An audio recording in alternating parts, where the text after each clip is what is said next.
Hello everyone, नमस्कार है सबैजनालाई नमस्कार। अब चाहिँ म राइसमा भिनेगर मिलाउन लागिरहेको छु। यो भिनेगर चाहिँ कसरी मिलाउने ट्याक्क लगाएर तपाईँले हेर्न सक्नुहुन्छ है त। म राइसमा कति भिनेगर मिलाउँछु यो तपाईँले हेर्न सक्नुहुन्छ। मिलाउने भाग हो।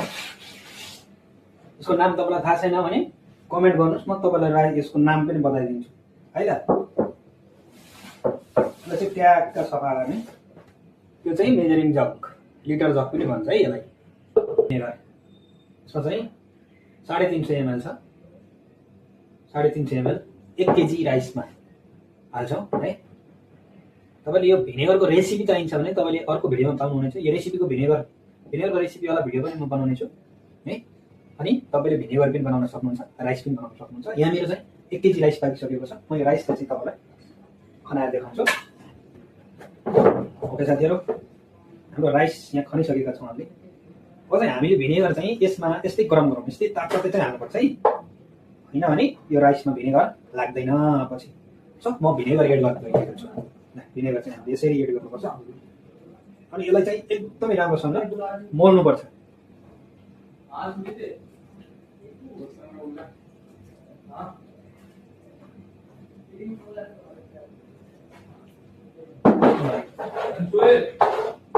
यसलाई राम्रोसँग पुरै दाना दानामा लाग्ने गरेर भिनेगर चाहिँ गर्नुपर्छ है।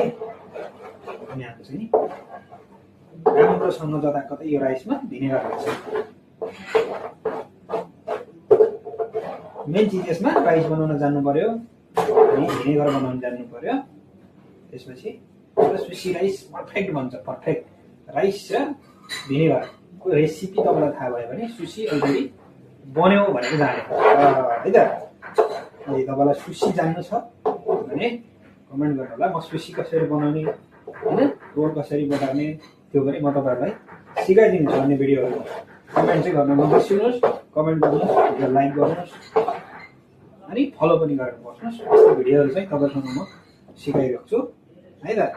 हेर्नु सक्नुहुन्छ यसरी चाहिँ मिलाउने हो। यसलाई चाहिँ एकदमै के गर्नुपर्छ त भन्दाखेरि यसरी मिलाइसकिसकेपछि सेट गरेर राख्नको लागि एकदमै यसलाई ठन्डा हुनुपर्छ, चिसो हुनुपर्छ है। यो चिसो भयो भने बल्ल सुसी रोल बनाउन योग्य हुन्छ। तातो तातो राइसको कहिले पनि सुसी बन्दैन। यति कुरा।